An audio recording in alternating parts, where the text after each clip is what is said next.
আচ্ছা, গণিত পাঠশালায় তোমাদের নতুন একটা বিষয় নিয়ে অঙ্কের তোমাদের আজকের এই গুরুত্বপূর্ণ ক্লাস।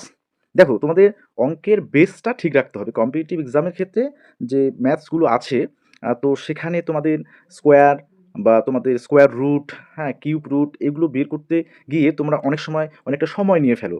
তো আমি এর আগের ক্লাসে যেটা দেখিয়েছি যে তোমাদের কিভাবে স্কোয়ার রুট একদম নিমেষে সেকেন্ডে বের করতে পারবে। আশা করি ক্লাসটা ভালো লেগেছে এবং আজকে এই ক্লাসে তোমাদের কিন্তু স্কোয়ার বা বর্গ নির্ণয় কিভাবে তোমরা নিমেষেই করবে সেটা হচ্ছে একটা অবিশ্বাস্য টেকনিক তোমাদের আমি দিয়ে দিচ্ছি। ওকে, অবশ্যই ভিডিওটা কিন্তু তোমরা শেয়ার করে দেবে এবং প্রত্যেকটা গ্রুপে, ঠিক আছে? কারণ হচ্ছে তোমাদের আরআরবির যারা নার্সিং দেবে তোমাদের পরবর্তী অর্থাৎ বেসটা কমপ্লিট করে তারপরে আমি কিন্তু তোমাদের যে টাইপের ম্যাথসগুলো আরআরবির ক্ষেত্রে বা নার্সিং এন্ট্রান্সের ক্ষেত্রে আসে সবগুলো নিয়েই আলোচনা থাকবে এবং সবগুলো ক্লাস পাবে। ওকে, আচ্ছা, আজকে আমরা শিখবো ১ থেকে ১০০ অর্থাৎ 1 to 100 এই সংখ্যাগুলো কিভাবে বর্গ করা যায় নিমেষেই। আচ্ছা, আমি ৪টা টাইপ তোমাদের শেখাবো। সেই ৪টা টাইপে তোমরা করতে পারবে। দেখো, ফার্স্ট টাইপ 1। টাইপ 1 এর ক্ষেত্রে আমি সাপোজ যে সংখ্যাগুলো নিব, অর্থাৎ যদি কোনো সংখ্যার শেষে 0 থাকে, সাপোজ ৪০ নিলাম, তাহলে তার স্কোয়ার করব। তো এটা তো একদম ইজি। তো কীরকম ইজি? যে ৪ এর স্কোয়ার করলে কত হয়? এই ৪ এর স্কোয়ার করলে ১৬। আচ্ছা, এবার ১৬ হয়ে গেল। এবার 0 স্কোয়ারের ক্ষেত্রে যদি একটা 0 এখানে থাকে তাহলে এটা ডাবল হয়ে যাবে।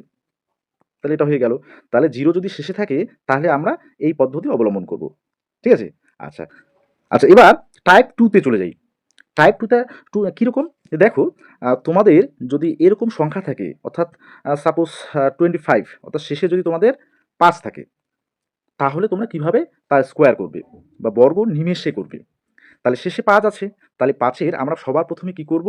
এই যে ৫ টা আছে, তো ৫ এর স্কোয়ার করলে কত হয়? ২৫। আচ্ছা, এবার সামনে কোন ডিজিটটা আছে? এখানে আছে 2। তাহলে 2, দেখো, 2, 2 এর পরের ডিজিটটা কত? 3।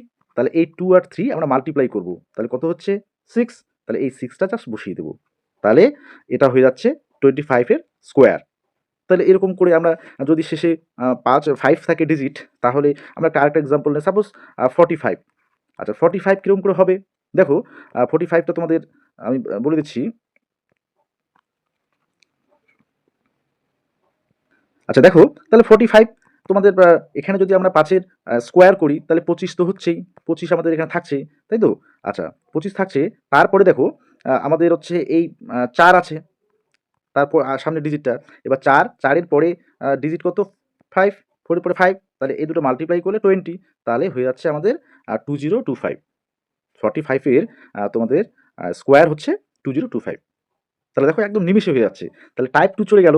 এবার আসছি আমাদের টাইপ 3 এর ক্ষেত্রে। আচ্ছা, তাহলে এবারে দেখো টাইপ 3 এর ক্ষেত্রে আসছি। আচ্ছা, টাইপ 3 তে তোমাদের 40 to 60 এই সংখ্যাগুলোর মধ্যে কোনো সংখ্যার যদি স্কোয়ার আমাদের বের করতে হয় তাহলে কিভাবে করব? আচ্ছা, 40 to 60, আচ্ছা বলো তো এর মিডিলে কোন সংখ্যাটা পড়ে? 50। আচ্ছা, 50 র স্কোয়ার করলে আমাদের কত আসছে? সেটা হচ্ছে আমরা জানি যে 5 এর স্কোয়ার করলে 25, আর আমরা এই 0 ডিজিটটা ডাবল করে দেবো স্কোয়ারের ক্ষেত্রে, আমরা জানি। তো এই যে 25, এই 25 সেটাকে আমরা মনে রাখবো। ওকে? কারণ 25 সেটা আমাদের কাজে লাগবে। আচ্ছা, এবার আমরা 40 থেকে 60 এর মধ্যে এবার যেকোনো একটা সংখ্যা নেই। আচ্ছা, সাপোজ আমি নিলাম 44 এর স্কোয়ার করব। তাই তো? আচ্ছা, কিভাবে করব? আচ্ছা, এই 44 তোমার 50 থেকে কত কম? ৬ কম। তাহলে এখানে -6 করে দিচ্ছি। আচ্ছা, এই যে ৬ কম, এবার তোমাদের বলছিলাম যে এই 25 টা মনে রাখতে। তাহলে এই 25 থেকে তুমি সঙ্গে, সঙ্গে ৬ টা মাইনাস করে দাও। আচ্ছা, 25 থেকে 6 যদি মাইনাস করি তাহলে কত হচ্ছে? 19 বা 19 হচ্ছে। তাই তো? আচ্ছা, তারপরে এই ৬ এর স্কোয়ার করে দাও। ৬ এর স্কোয়ার কত? ৩৬, 36। তাহলে এই 36 বসিয়ে দাও। তাহলে দেখো, একদম নিমেষেই তোমাদের কিন্তু এই আ 44 এর স্কোয়ার সেটা কিন্তু তুমি পেয়ে গেলে। আচ্ছা, আমরা আরও কিছু এক্সাম্পল নিই। দেখো, অবশ্যই ভালো লাগলে তোমরা অবশ্যই কিন্তু ভিডিওটা শেয়ার করবে। ঠিক আছে? এটা কিন্তু অনুরোধ রইল তোমাদের কাছে, এবং অবশ্যই আরআরবি বা বিভিন্ন এক্সামের কম্পিটিটিভ এক্সামের ক্ষেত্রে তোমাদের এগুলো কিন্তু খুব কাজে লাগবে। ঠিক আছে? তাই আমি বেসিক থেকেই একদম শুরু করছি বিষয়গুলো।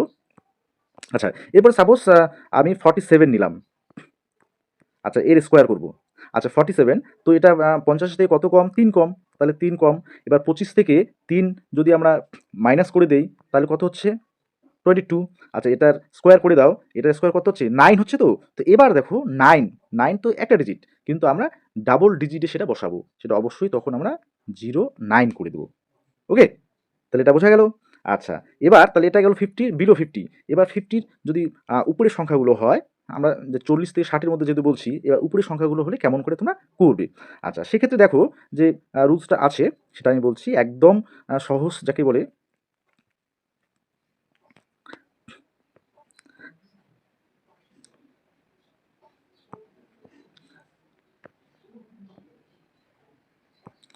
আচ্ছা, সাপোজ আমরা এবার 54 নিচ্ছি, ঠিক আছে? এটার স্কোয়ার করব। আচ্ছা, এবার এটার স্কোয়ার করব। আচ্ছা, এটা 50 থেকে কত বেশি? 50 থেকে 4 বেশি, তাই তো? তাহলে তুমি এবার আমাদের যে এই 25টা যে ছিল, 25 এর সাথে তুমি 4 প্লাস করো, কত হচ্ছে? 29। তাহলে 29 হয়ে গেল, তাই তো? আচ্ছা, এবার 4 এর স্কোয়ার করলে কত হয়? 16। তাহলে 16 বসিয়ে দিলাম। তাহলে দেখো কত ইজিলি তুমি বর্গটা বের করে নিতে পারলে বা স্কোয়ারটা বের করতে পারলে। আচ্ছা, তোমরা অবশ্যই ভালো করে দেখবে। এরপর আরেকটা এক্সাম্পল নিয়ে নিই। সাপোজ 57, 57 এর আমরা স্কোয়ার করব। আচ্ছা, তাহলে এবার বলো 57 50 থেকে কত বেশি? 7 বেশি, তাহলে এখানে +7 করে দেব। আচ্ছা, এবার 25 এর সাথে তোমরা 25 এর সাথে 7 প্লাস করে দাও। তাহলে কত হচ্ছে? 32, তাই তো? আচ্ছা, 7 এর স্কোয়ার করলে কত হচ্ছে? 49, 49, তাহলে 49 বসিয়ে দাও। কি মজা না? তাহলে একদম দ্রুত নিমেষের মধ্যেই তোমরা কিন্তু এই মানে বর্গ, যেকোনো সংখ্যার বর্গ তোমরা বের করতে পারবে। এবার তোমরা যদি বলো যে এই টাইপগুলোর মধ্যে যদি না পড়ে তাহলে কিরকম হবে? তাহলে 1 থেকে 100 যেকোনো সংখ্যার ক্ষেত্রে তোমরা বর্গ নির্ণয় করার একটা নতুন আবার টাইপ আমি শেখাচ্ছি, যেকোনো সংখ্যার ক্ষেত্রে তোমরা করতে পারবে। আচ্ছা, দেখো এবার। আচ্ছা, এবার তাহলে আমরা টাইপ 4 এ যাবো। মানে যদি কোনো টাইপের মধ্যে কোনো অন্যান্য আগের টাইপগুলোর মধ্যে না পড়ে। আচ্ছা, সাপোজ আমি একটা সংখ্যা নিলাম 37। আচ্ছা, এর আমি স্কোয়ার করব, তাই তো? তাহলে আমাদের আগে যে টাইপগুলোর মধ্যে পড়ছে না, তাহলে সেটা আমি কি করব? তাহলে দেখো সবার প্রথমে এই যে 7 ডিজিটটা আছে, 7। আচ্ছা, 7 এর স্কোয়ার করলে কত হয়? 49। তো 40 যে 9 হয়, তাহলে আমরা প্রথমে কি করব? এখানে 3টা এইভাবে দাগ দিয়ে দিব। ওকে? তাহলে 7 এর স্কোয়ার করলে হচ্ছে 49। তো 49 এর আমি 9টা এখানে বসাইলাম। আচ্ছা, এটা হচ্ছে আমাদের ক্যারি করছে 4, তাই তো? অর্থাৎ যেটা হাতে থাকা বলা হয়। আচ্ছা, তাহলে 4 হাতে থাকছে কিন্তু। আচ্ছা, এবার আমরা কি করব? এই যে 3, 7 আর স্কোয়ারে এই যে 2, এই 3টে ডিজিটেই তোমরা মাল্টিপ্লাই করে দাও। তাহলে 3 সাথে 21, 21 এর সাথে যদি আমি 2 মাল্টিপ্লাই করি, তাহলে কত হচ্ছে? 42। 42 এর সাথে 4 এই যে হাতে ছিল সেটা প্লাস করে দাও। তাহলে কত হচ্ছে?